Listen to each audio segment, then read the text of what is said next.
Welcome to the Stone Carvers Guild podcast. Here you will meet a variety of carvers working throughout North America.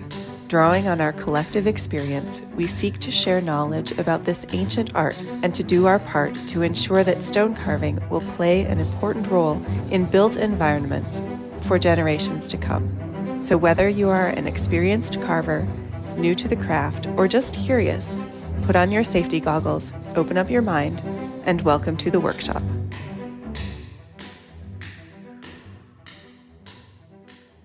Bethany, you know Malcolm and Gale better than any of us. Who is Malcolm Harlow? I mean, he's going to tell us. Well, not as long. I mean, you've known him longer, but yeah, but not as deep. Yeah, I met him a couple years ago when I first got acquainted with the guild. I went out to do a studio visit, and yeah, so I've gotten his life story over time, but I didn't actually know that he'd studied at the Schuler School until today. So yeah, it sounds like he studied at the Maryland College of Art. Is that right?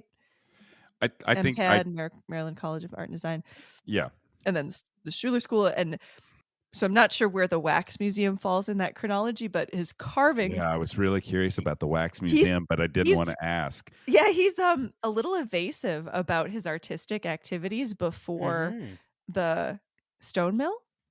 Yeah. But yeah, he worked at the stone mill in Baltimore and then worked at the National Cathedral. And then after he ended at the National Cathedral, they bought this farm, Opus Oaks, and like Gale said, did some art school stuff out there, but also had the carving studio. And I think he had some people who came and apprenticed with him. And then recently they've retired and sold Opus Oaks and have bought a studio in Berryville. So that's what I know. Bethany, what stands out to you about Malcolm? Oh, well, I think for me, well, I guess there's two different things. As a carver and then just as a gentleman. I mean, obviously this is just all audio, but Malcolm has been really, really gracious to me, and he's a very kind man. I only know him now when he's older, but he has the most beautiful blue, friendly eyes. And yeah, so personally, what stands out to me is his kindness and his generosity. He's very that's exactly the word I was going to time. Yeah. And he's very generous with his time, but also just with like his spirit. Like he shares his excitement about things in a way that's really wonderful. Especially I met him when I was, in my 20s. Oh, okay. And he's just was a very, very encouraging, very thoughtful and conscientious. So and kind of humorous and great self-effacing as well. And also, I mean, like I said, I've only known him at this later point in his career, and I think he's slowed down quite a bit since when he was producing a lot. But he's got the stone carving, but then he's also got a bunch of interesting kind of conceptual art things. He collects bottles. He's really interesting to me. The thing that stands out is that he is a traditional carver, and he has work that is within the architectural carving kind of world. But then he also is definitely a conceptual artist, and that's a very broad skill set. So, and from what I understand, very prolific. Yeah. And still at it. It's as it sounds. Yeah. So we're getting ready to get into this interview then. So very Joel, exciting. We're doing a little bit. The audio is a little bit different, just so listeners know that this is basically a phone call that we're going to be communicating with. So there's a couple of wobbly moments, but other than that, audio is pretty good, I thought. Yeah. Over the phone because he's busy carving. He's just, he's probably carving as we were talking. Yeah, it was on speakerphone. And his wife Gale is also on the phone call, and she's an artist as well. They're definitely a unit. Yes. one starts with the other stops, and they know exactly the same story word for word, I think. And so that stood out to me. Yeah. And but there's so many cool stories in this. Let's get started. I'm excited. Yeah, let's get started. All right. Hey, Malcolm, how are you doing? Fine, thanks. Are you so how long have you been retired from carving? Well, I have my own stone to be carved, but I really don't have any new work to be put together for you. So when did you retire? About 8 years ago. About 8 years, yeah. So, and then what was the last commission that you had when you before you retired? Well, it was the door surround for a guy in D.C. It was a door surround for his wine cellar. So and was there something about that project that made you want to? You're like, I'm done. Well, it paid pretty good, and so I went ahead and did it. Most of the time, much of the money that I got came from these type of commissions that I worked on. But after I left the cathedral, I worked on a lot of independent work. Some involved stone carving, some involved just plain old leather carving. I did a lot of leather carving for the University of Maryland.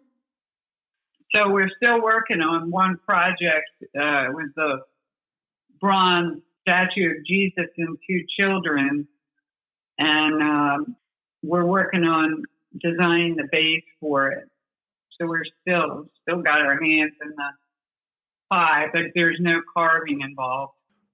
Malcolm, how did you get started? Like, when was it, and how was it that you were drawn to stone carving? Well, I was basically a stone carver, mostly self-educated. In other words, I worked in the mill, the old stone mill that is now gone. And I used to work and pick up tools and that kind of stuff. And as a matter of fact, they gave me the rent money for the commission. So they let me do some stone carving at the stone mill. And I found a couple of stone carvers and I picked up some tools here and there. I worked in a stone mill doing some of these type of stone work. And that was in Baltimore. That was in Baltimore, right. So I was basically a stone carver. I loved the stone carving, and I liked all the stuff that went along with it, and the dust and that kind of stuff. And I just sort of liked that kind of stuff.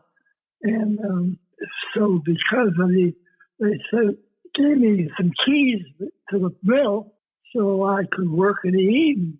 So I would go down and I would carve some portraits and did some extra work for the commission, for these commissions. So I'm basically a self-carved person. I just liked everything about it. I worked in several other stone mills down there in Baltimore, and most of it is just a little contract work. I carved some stone out of marble and granite and that kind of stuff. I like the whole business of that. What year was that? Like when? What time was that? Like this is in 1960, 61 to 62, that kind of stuff.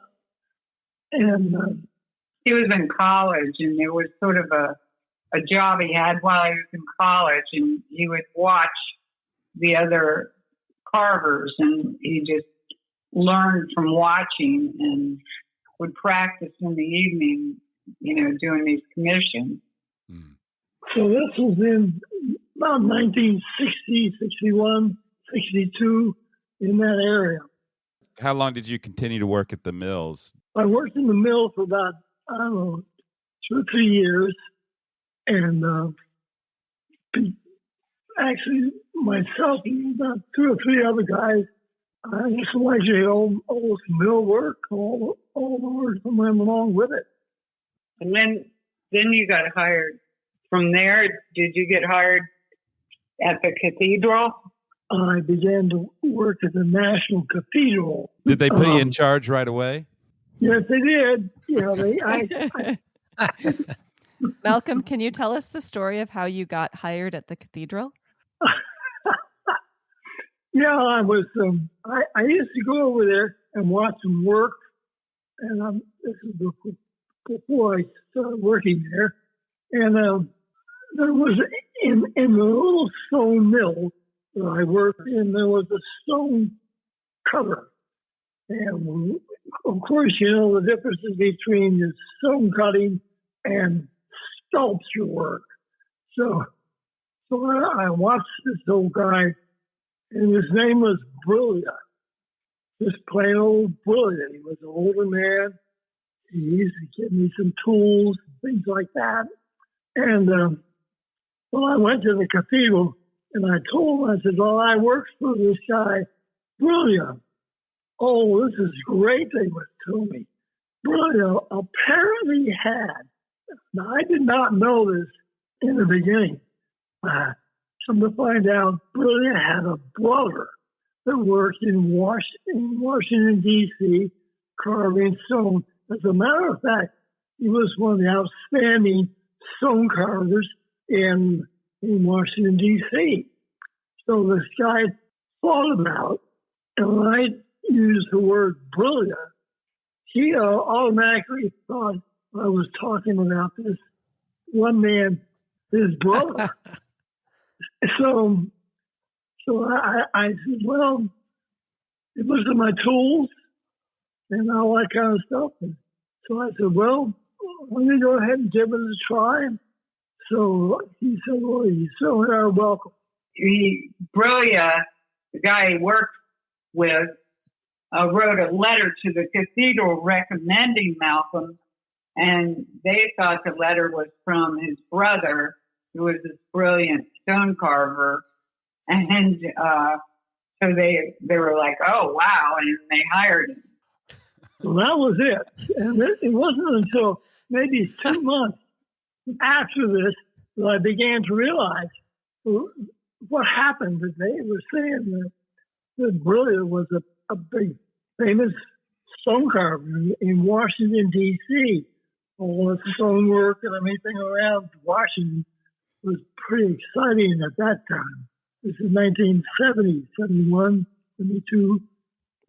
So I started that way. I realized later on, a couple months later, that Brilliant had a brother who also worked by the same name, actually. Did they figure it out, or did you just keep that to yourself? No, I had no idea that Brilliant had a new brother. So apparently they figured it out. And so I said, well, I'll just stay here and carve like crazy. At the first time I really worked with stone carvers at the old mill that I worked in, they gave me the keys so I could work in evenings and that type of stuff. Well, I worked during the day pretty much. But now, here I am working with a master carver. Who was working there at that point? Marigi was my master carver. He was the one that made the decisions about which stones we'll use and which we'll send back to the mill. Because a lot of stone work came from Indiana already cut. They have stone cutters that cut all the back work. When I got the stone, it was ready to go. And Marigi and another guy that... Was it Vincent or... Vincent Palumbo was my age. And he came over And now these guys all had carving experience from the day one. They grew up and carved stone all the time. There was a Greek guy. Yes, Constantine, right. And he also came over during the war years. They were only there about 2 or 3 months before I came around. Wow. And, these guys, they've carved all their lives. Barisi thought of himself as a stone carver, but he also did a lot of design work for the cathedral. So we talked to Patrick recently, and he was talking about how they did he did a lot of Crockett's, a lot of finials. Is that where you started well? That's right. I worked along with him. But you kind of branched out into doing a lot more gargoyles at a certain point. Is that right? Am I recollecting? Well, we both did. Okay. Both. Constantine was there several years before I was, and he was doing all the carving, the gargoyles at that time. And this was during the time at the cathedral when you could actually look right through the carving, and you could just see a lot of our stonework was carved in a mill. Right beside the cathedral was a building that was, and all the stonework was in that building. So Constantine works a lot outside. We also worked on the inside of the cathedral, and so we worked both inside and outside. Did the roof of that shed come off so that you could? For some reason, I have it in my mind that it was built so that you could take the roof off so you could get stones out of there. Well, actually, there was 2 roofs. One was the roof where Marigi worked. It was another little building right beside our building, and you could just see him work over there every once in a while. And I would go over there every once in a while and watch him sharpen his chisels. They have a certain procedure. And watch Marigi sharpen his chisels every once in a while. He'll take a handful of tools and sharpen them down nice and sharp.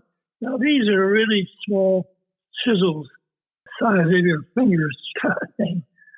So I would go over to the second building, and this was a building that the roof did come off. Of course, we put it back. It was get cold. Yeah.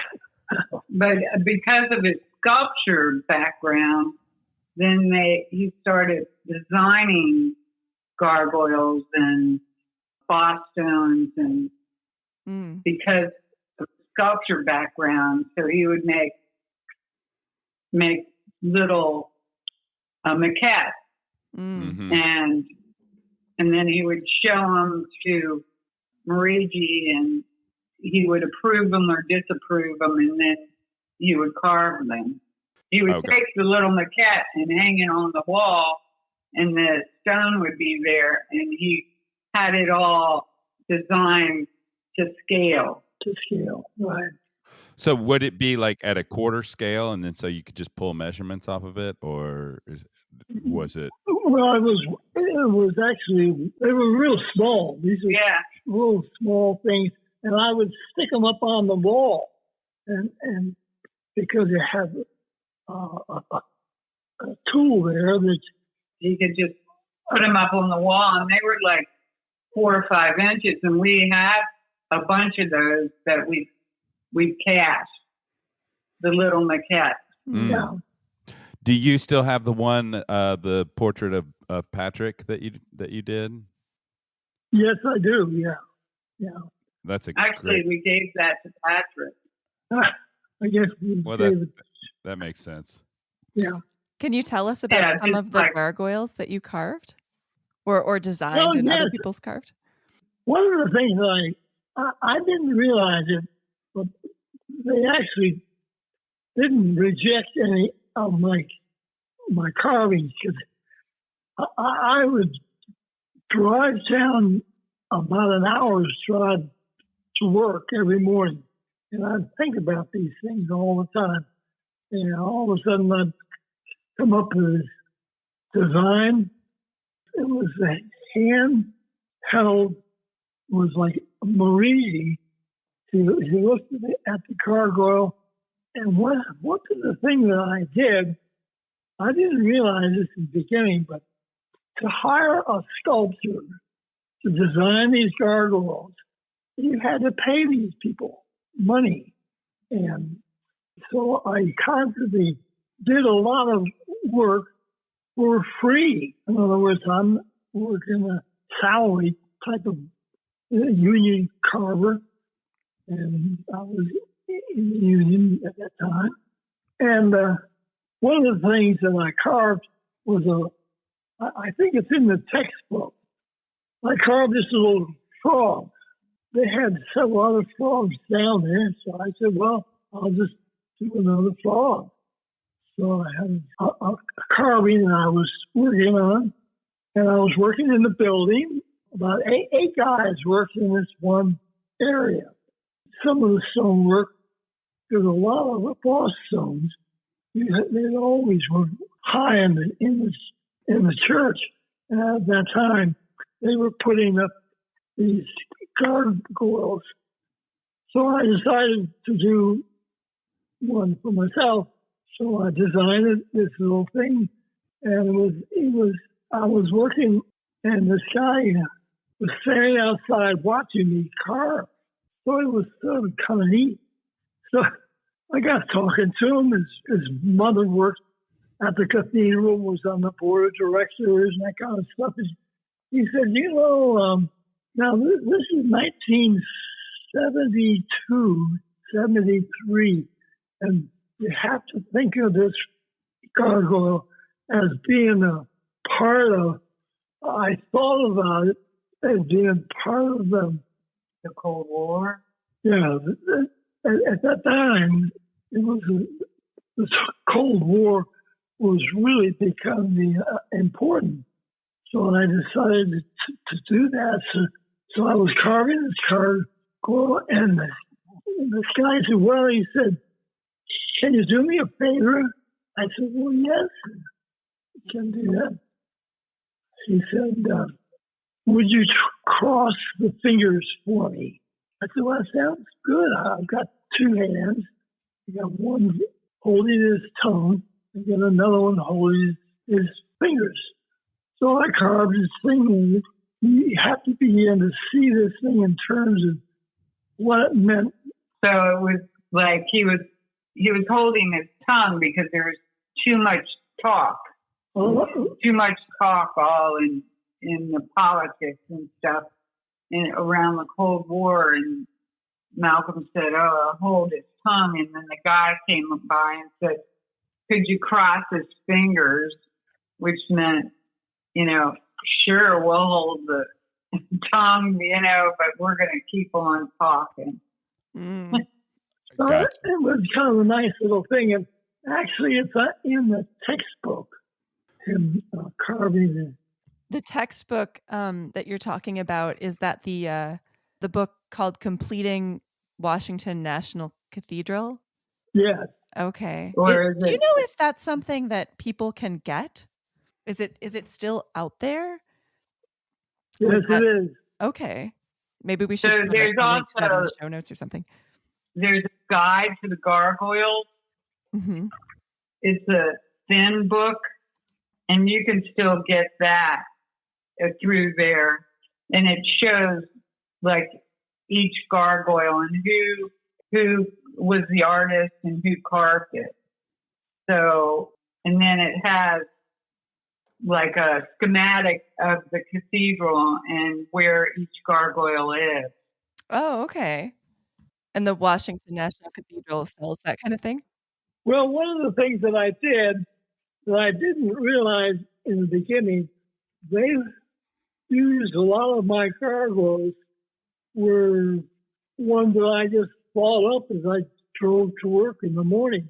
I was thinking I usually around the back of this cathedral was a bat. I used it, and the bat made lots of ins and outs because in the gargoyle type of synth, you have to have a certain amount of volume to the gargoyle. They can't be smaller or any larger.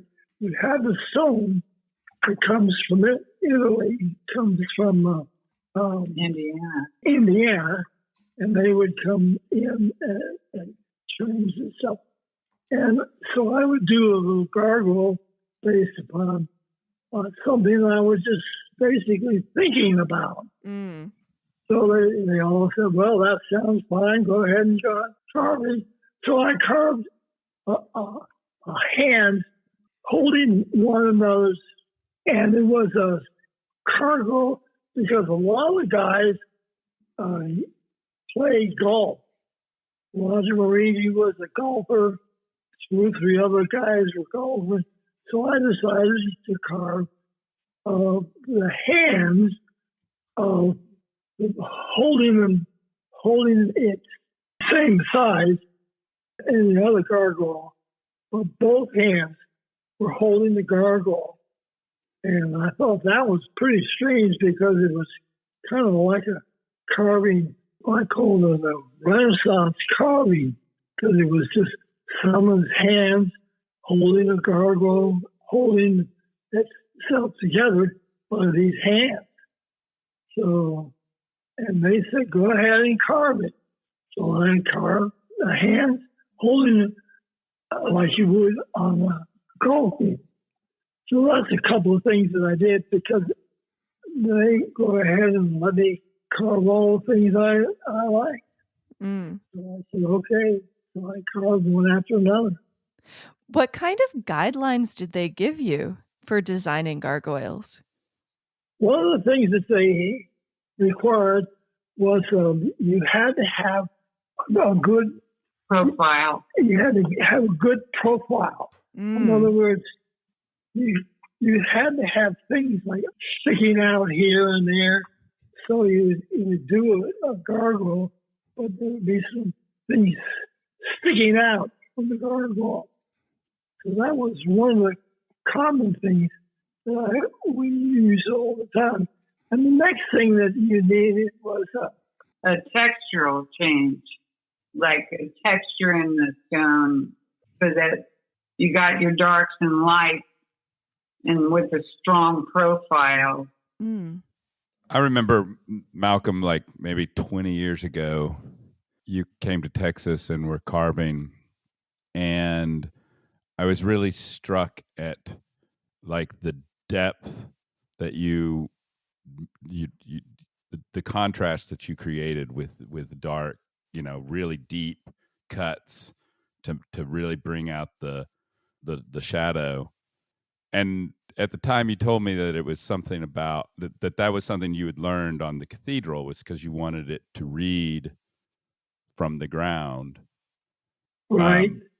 So like that process, like, was that something that was just came intuitively to you, or was that like something that you kind of was a shared, hey, we need to make these with this in mind, kind of like what Gale was just saying about the texture, that was an important part of it? Was everybody doing it like that? Because you have such a unique style, and it does have that high contrast, and I just wonder where that came from. One of those things came from my mind. I was doing in the morning. I was driving to work. I remember riding by something that reminded me of a gargoyle. So I would design the piece and put in actually one of the things that we had a scaffolding on the cathedral. It was all covered with this metal scaffolding, and we were able to work up on the building on top of the 100 feet in the air, that kind of thing. And but you really couldn't be concerned about falling off. I didn't mind it myself, and none of the other carvers, they were all worked up on the scaffolding, but they made it so they have a little board behind where you could put your tools and things like that. And Marigi always told them working they needed to feel safe, and that the carpenter crew, you would tell them exactly what made you feel safe, and the carpenters would build that for you. Yeah. And I think in reference to what you were talking about as far as his carving and the depth, is that going back to his sculpture background, sculpture is all about light and dark and creating, because you guys all and gals who create these sculptures, it's all about how the light hits it and creating that light and dark so that you're creating form. And I think, his sculpture background really, because that's the way he thinks. He thinks in black and white, where I'm a colorist, and I think about color, and but to create form, you have to have darks and lights. So I don't know if it was Malcolm who told me this or someone else, but for some reason I have in my mind that your specialty, Malcolm, is portrait busts. Is that true, or am I making that up? No, that is true. Okay. Before I worked at the cathedral, I did a lot of work. I don't advertise this very much. I did several hundred portraits of people in a wax museum. People, they wanted something really tight. So I was doing full size, and I did several hundred portraits about these people. So I told them at the mill, I said, I do not want to be advertised as your portrait person. Oh. I'll do the portraits for you, but I do not want to be advertised as a portrait person. So I always had a knack for doing portraits. I just love doing them, and I have several ones in the museum at this time. And a show at the University of Maryland Global. He has several of his portraits. He did them in bronze and plaster with, a bronze patina, and he carved a lot of portraits. One's in the Catholic Cathedral in D.C. I forget the name of it, but he worked for Dorfman. Oh, the National Shrine? Yeah. Okay. And he worked for Dorfman Museum Figures, and they made figures that you would see in a museum, and he was their portrait artist. So they would send him pictures, say they wanted, Mark Twain at age 30, and he would do the portrait, and then they would cast it into vinyl, and they had people built the figures and costumers, and so that was sort of his commercial work, because it wasn't stuff that he signed, but it, as with his commission work in carving and sculpture, this was sort of like our bread and butter. They did a big Seminole Indian Museum in Florida, and we did like 50 heads for that, and that's how we bought our house. Oh. When you were at the mill, why didn't you want them to advertise that you were, like, why didn't you want to be the portrait guy? I like doing portraits, and somebody came along, it's kind of interesting. I just did his portrait. It was like, it's just one of the fun things that I did, and I just still do it. But most of it was just plain old. I didn't really put my name on the pieces when I carved them. I would just do the portrait and let it stand as it was. And when they put it in the building, that kind of stuff. And every once in a while, there would be some books filled with these things. One of the neat things about doing these portraits, they're all on the west end of the National Cathedral.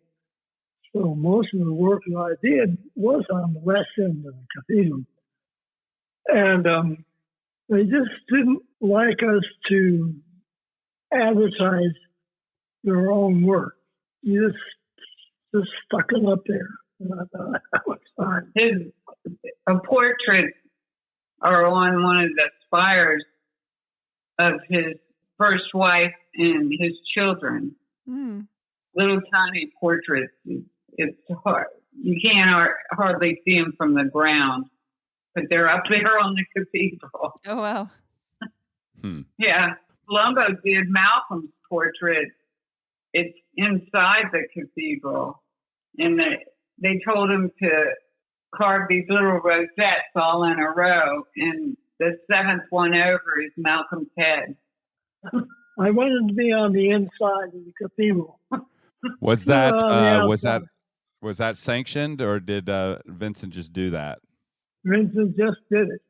Well, we got near the end, and we did lots of little rosettes, and he could do whatever he wanted to with them. So he put my picture up there.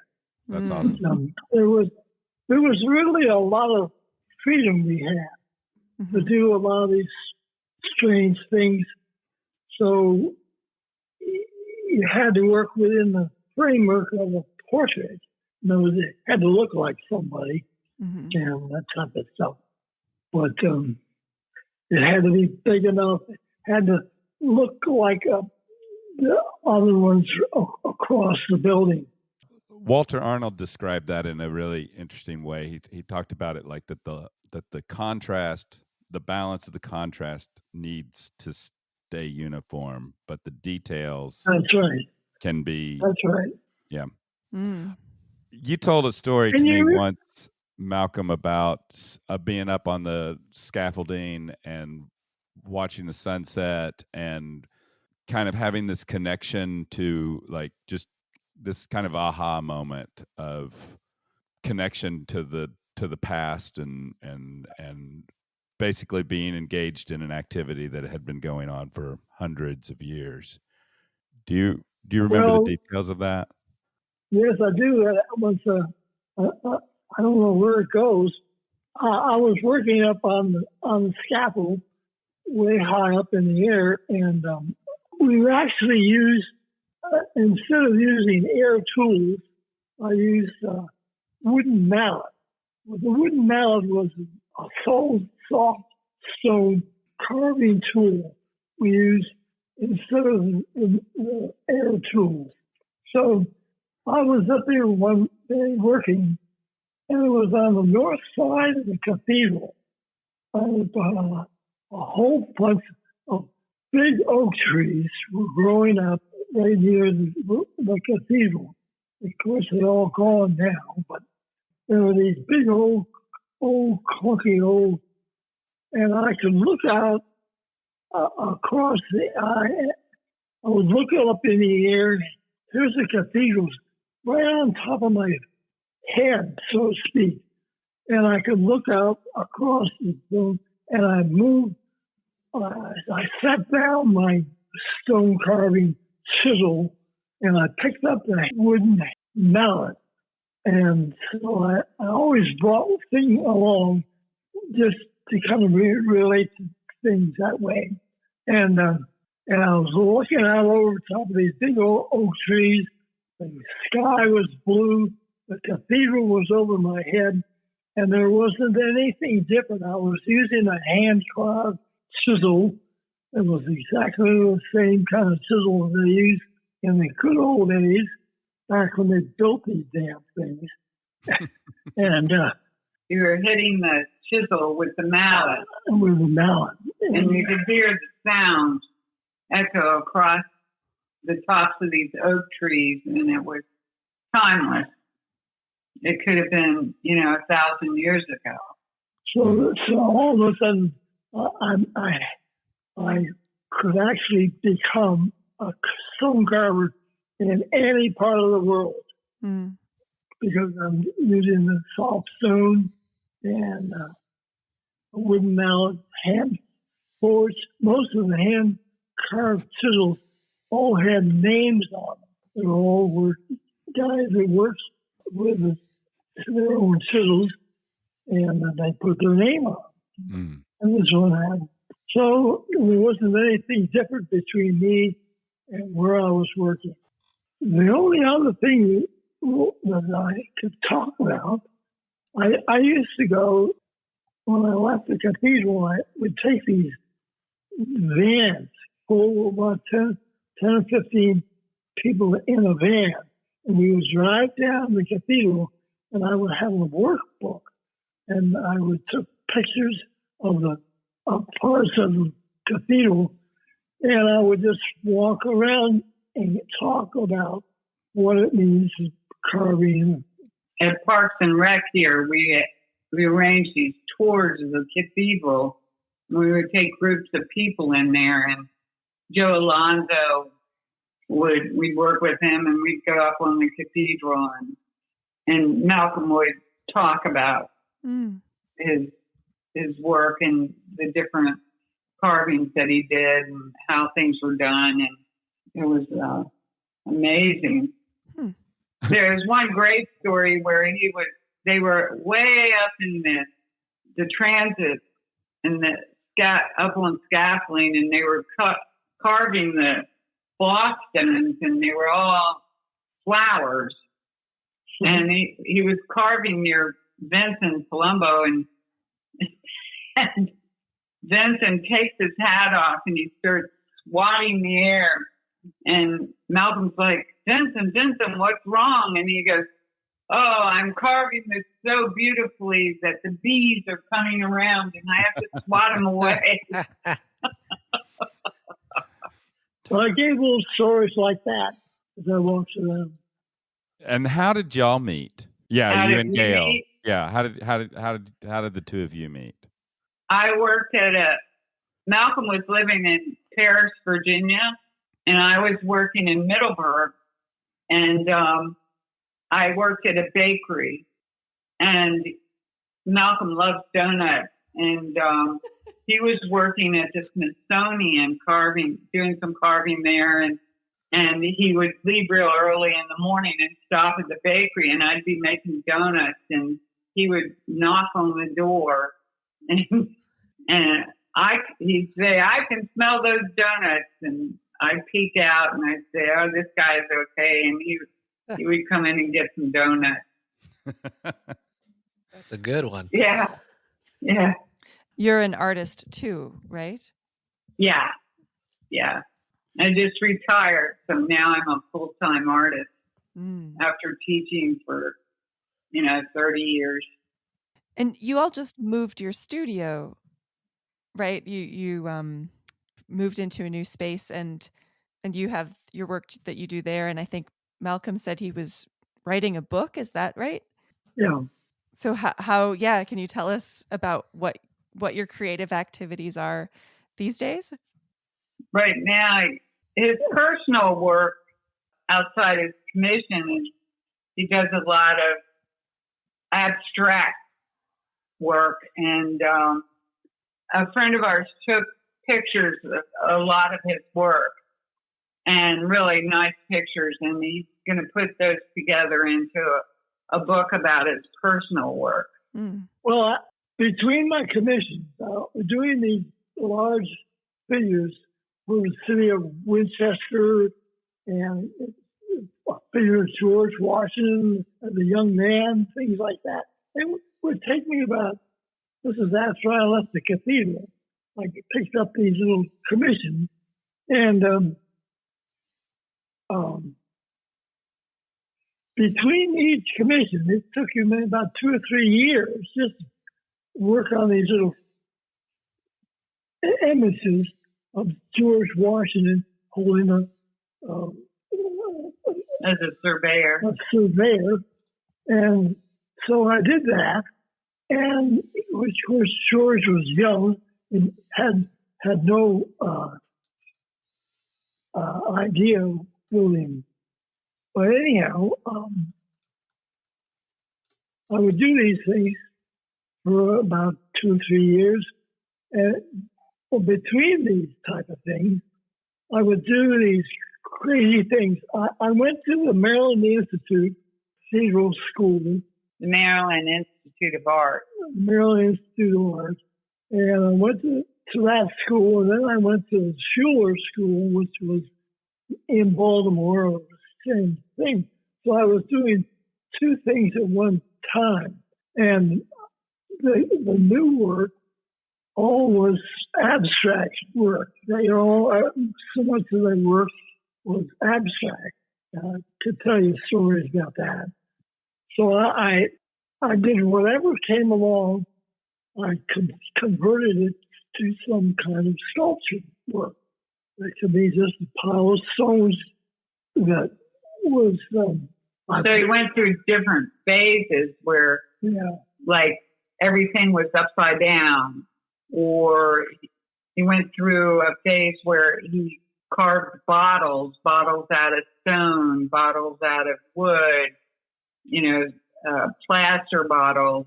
He went through different phases through the years, and this is what is all these. We've got him photographed, and that's what's going to be in his book. Mm. And then we have the studio now, and he's working on that. Plus, we're designing the space for Jesus and these 2 children for a church retreat center in Front Royal. And I'm getting, myself together to just paint and sculpt and do metal work and silver work and whatever comes up. It's a pretty exciting time because we don't have, all the property and the studios at the farm to take care of. We just have this nice little apartment and this wonderful studio. Yeah, that's something we didn't cover in this interview at all, was your studio and farm. Wasn't it called Opus Oaks? Yes. Yeah, we didn't talk at all about that, which has its own stories and history and stuff. So, yeah. Yeah, it was I had an art school for 20 years. And when Malcolm retired, we closed the school. But we had our summer camp program was at the farm and his studios, and kids would learn about stone carving and sculpture, and we did copper forging, and Noel Putnam, who worked at the cathedral and did a lot of the big gates. He was a blacksmith. He came and taught there, did a blacksmithing. We had a whole blacksmithing workshop, and it was just a really creative place and a really beautiful place. And it was sad to leave, but it was time to downsize, and it gave me the opportunity to retire from teaching. Everything that was there at the farm, there was, so much that could be done, and all his carving and watching the campers and see Malcolm create these beautiful marble statues, and it was just an incredible time. the amount of work that he did in his lifetime is pretty amazing. Because after he left the cathedral, he did some pretty big. He worked, did a lot of carving for Ray Caskey, who is a sculptor who does big public monuments. He did the World War II monument. And so Malcolm, he did several big commissions for him. One was the Treaty of the Holstein, which had 8, I think, life-size figures in the carving, and it's in Knoxville, Tennessee now. And then he did a big piece for Martin Luther King, and it's in Alabama at the Martin Luther King Institute, and it's the 3 ministers when they kneeled during the march. And so him and Joe Moss carved that together. And a lot of times Patrick came out and helped Malcolm carve these big pieces. And but Ray goes after these big commissions and designs the piece, and Malcolm would carve them for him. He also did a large carving of Mary, Mother Mary, for Sarah Ronnie.